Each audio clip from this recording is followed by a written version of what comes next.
ṣòfófó wípé ìmọ̀ràn àwọn ìjọba Nàìjíríà lórí ọ̀rọ̀ Sunday Igboho ọlọ́run àbá wa sọ́dà sọ́ o àwọn ọlọ́pàá ara wọn náà ló tún wá ṣòfófó wọ́n fẹ́ kó bá Sunday Igboho wọ́n fẹ́ pààyàn sí Sunday Igboho ṣá májà tó lọ owó baba dami àwọn ọlọ́pàá Nàìjíríà ìmọ̀ràn wọn lórí ọ̀dàlì tó ń bọ̀ lọ́nà tá a fẹ́ ṣe àwọn ọlọ́pàá Nàìjíríà wọ́n fẹ́ kó bá Sunday Igboho wọ́n fẹ́ pààyàn sí Sunday Igboho lọ́rùn ẹ bá mi ṣíà fídíò yìí ẹ wá ṣíà fídíò yìí kí torí lé tẹlẹ́mù kọ́ lè mọ gbogbo ohun tá a ṣe ọ̀nà tá a gbé gbà tí gbogbo nǹkan láburú yóò ní ṣẹlẹ̀ nílẹ̀ Yorùbá tí wọ́n fi nípa Sunday Igboho lọ́rùn tá a bá ṣe rálì ẹ bá mi ṣíà fídíò yìí ẹjọ́ torí ọ̀rọ̀ yìí ó wà very very important gbogbo yìí mo fẹ́ kẹ́ ẹ rí o ẹjọ́ torí Ọlọ́run ọ̀rọ̀ yìí ó làmìlaka tó máa wúlò fún gbogbo ọmọ Yorùbá gbogbo actors pátápátá nílẹ̀ Yorùbá ó máa ṣe wá láǹfààní àní kúkú ọ̀wọ̀ọ̀wọ́ o ọ̀rọ̀ yìí lágbára gan o ẹ bá mi wo fídíò yìí ẹ bá mi share fídíò yìí kí torí ní tẹlẹ́mù kó lè jàǹfààní ẹ o.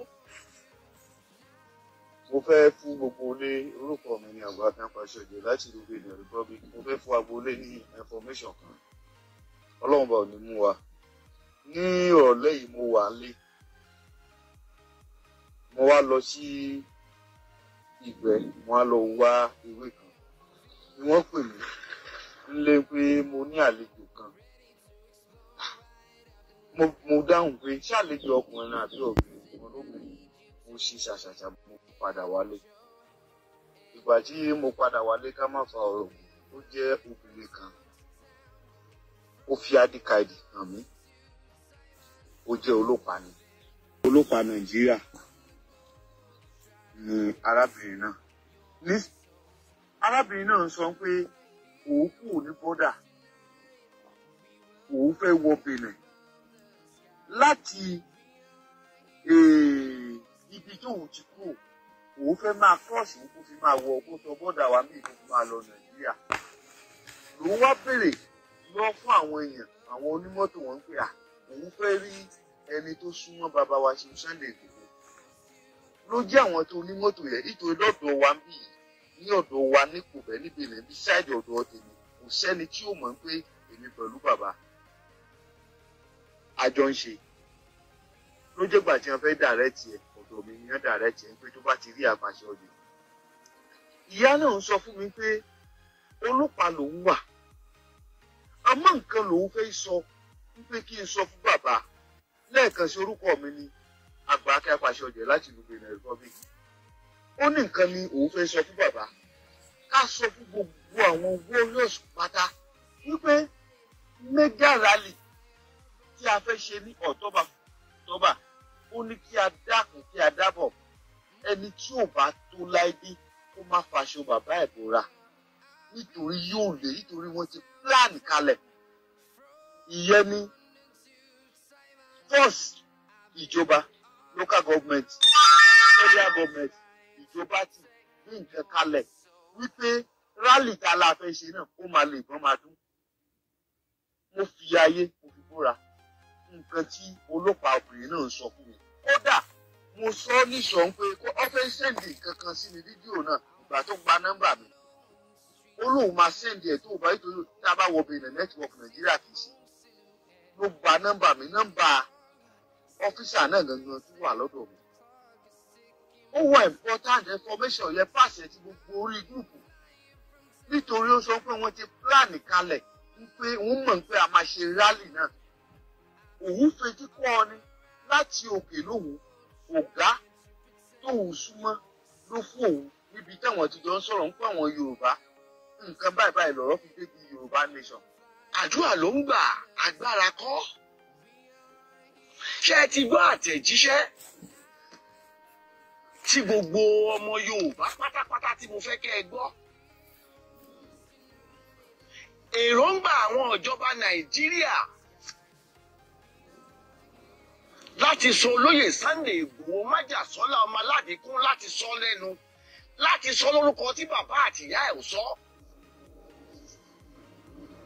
ṣùgbọ́n Ọlọ́run ọba gba ọ̀nà ìyanu ọ̀nà àrà láti tú àṣírí wọn bọ́ta àṣírí wọn lẹ́gbọ́ yìí o arábìnrin kan ni nínú ọlọ́pàá Nàìjíríà ni Ọlọ́run ọba lò láti tú àṣírí àwọn ìjọba Nàìjíríà. A dẹ̀ fẹ́ kí gbogbo ọ̀rọ̀ yìí kó tó gbogbo àwọn warriors, bẹ́ẹ̀ ni gbogbo ọmọ Yorùbá tó jẹ́ agitators Yorùbá, ọmọ káàárọ̀ òjíire. A fẹ́ kí gbogbo ọ̀rọ̀ yìí, kí ọ̀rọ̀ yìí kó dé ọ̀dọ̀ yín, kó dé etí ìgbọ́ yín, nítorí kòkòkò là ń rán fájitì. Kẹ́ lè mọ̀ wípé èròǹgbà ìjọba Nàìjíríà fún àwọn agitators Yorùbá nation, èròǹgbà àwọn ò dáa. Nnamdi Kanu, olórí àwọn Biafra, ẹ̀sùn apààyàn ó wà lára in tí wọ́n kà fún Nnamdi Kanu ní kóòtù tí wọ́n fi dè é mọ́lẹ̀ di wákàtí ọ̀wọ̀ yìí. Ṣùgbọ́n torí pé wọ́n rí ẹ̀sùn kankan kà tó lóye Sunday Igboho lọ́rùn, òun ló jẹ́ kí ìjọba Benin Republic kan fi olóyè Sunday Igboho kó wà ní Benin di wákàtí ọ̀wọ̀ tá à ń sọ̀rọ̀ yìí. Ṣùgbọ́n àwọn ìjọba Nàìjíríà ti wá tún mú ète míì láti apprehend olóyè Sunday Igboho ṣá. Ète náà lẹ ti gbọ́ tàṣírí wọn ti tú yìí. Lórí ọ̀rọ̀ rálì tá a fẹ́ ṣe, ẹni rálì tá a fẹ́ ṣe, èròǹgbà wọn ni pé láti pààyàn sí olóyè Sunday Igboho lọ́rùn, láti wá kún ẹ̀sùn tí wọ́n ti kà sí olóyè Sunday Igboho, láti wá kún ẹ̀sùn yìí, láti wá kún. Ó ní gbogbo ète tí wọ́n ń dá láti bà arákùnrin lórúkọ jẹ́, lórí wípé à ń béèrè fún ẹ̀tọ́ ẹni, lórí wípé ìyà ń jẹ ọmọ Yorùbá nínú Nàìjíríà. Lẹ wá fẹ́ wá ẹ̀sùn tí bàbá àti ìyá Sunday Igboho tí ò kà sún lẹ́sẹ̀, ẹ̀sùn náà lẹ wá fẹ́ fi bà lórúkọ jẹ́. Ẹ fẹ́ ní pé agitation tí wọ́n ń ṣe, wọ́n pààyàn bẹ̀. Àwọn èèyàn tó bá wá kú, ẹ wá kà sọ́run Sunday Igboho, ẹ wá fi charge ẹ̀ sí court. Ṣùgbọ́n Ọlọ́run bá ti tú àṣírí yín. Ọlọ́run bá mọ̀ wípé ẹ̀tọ́ tá à ń jà fún yìí, ẹ̀tọ́ tó tọ́ sí wa ni.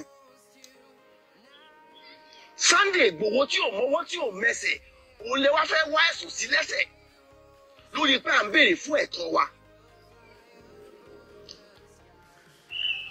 Gbogbo ẹ̀yin àgbààgbà tẹ́ ẹ jẹ́ pastors ní Nàìjíríà, gbogbo ẹ̀yin àáfàá ìmáàmù tẹ́ ẹ jẹ́ àáfàá ní Nàìjíríà, ọ̀pọ̀lọpọ̀ yín mọ̀ tọ̀, ṣùgbọ́n àtijáde sòótọ́ ní yín lára, nítorí pé ọ̀pọ̀lọpọ̀ yín ló ń jẹun lábẹ́ àwọn ìjọba yìí, ló ń jẹun lábẹ́ ìbàjẹ́.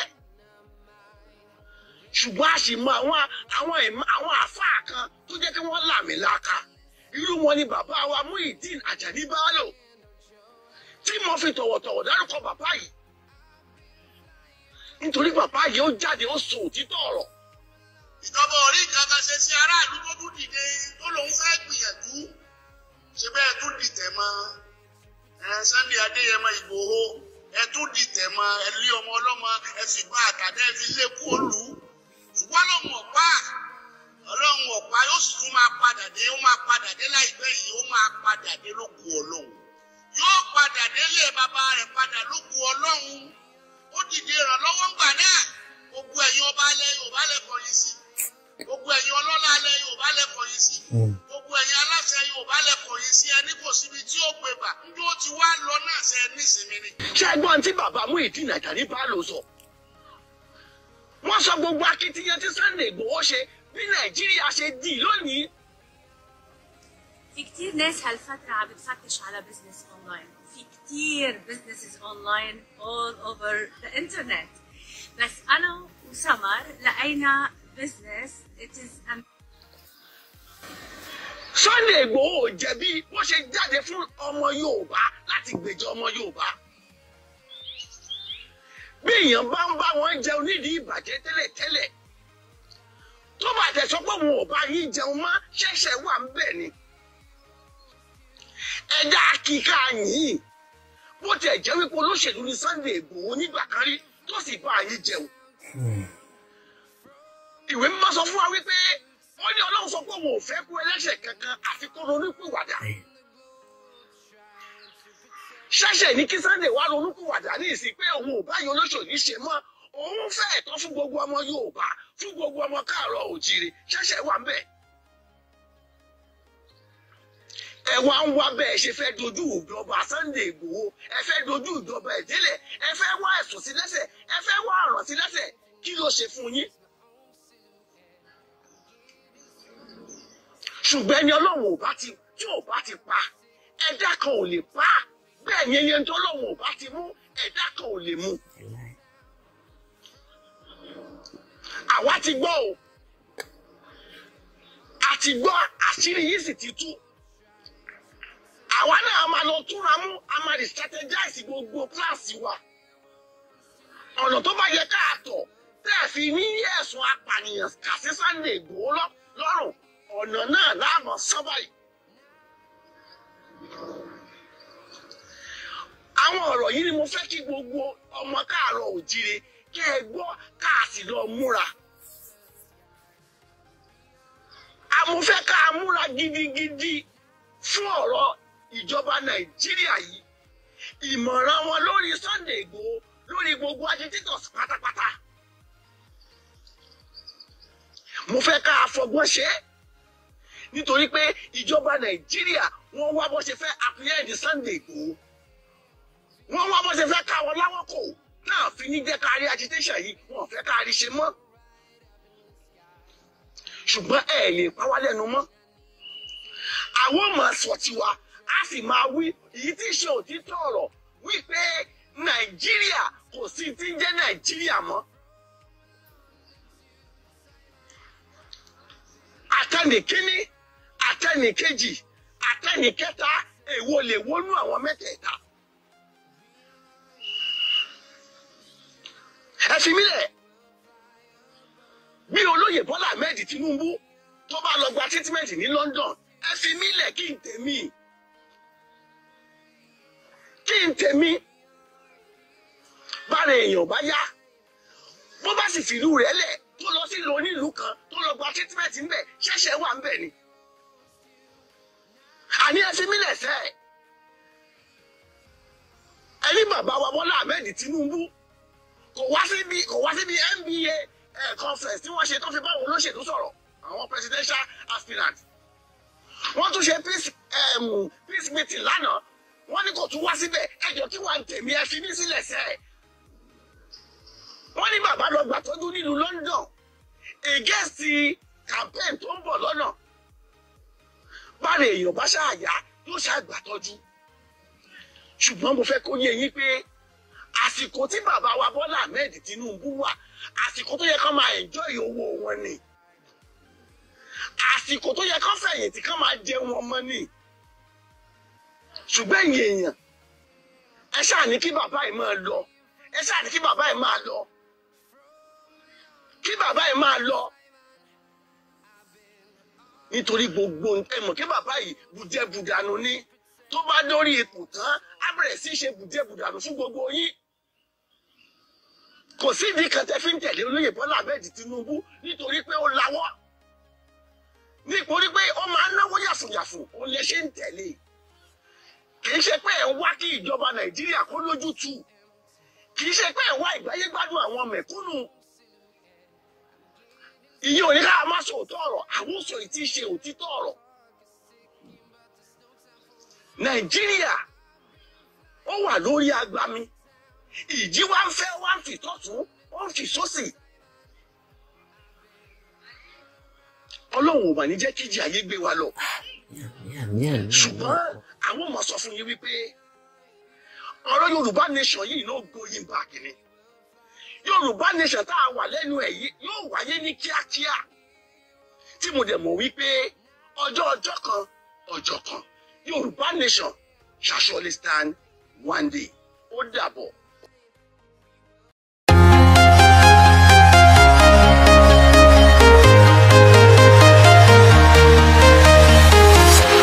I'm walking alone. so empty. The only thing I can see is my own silhouette.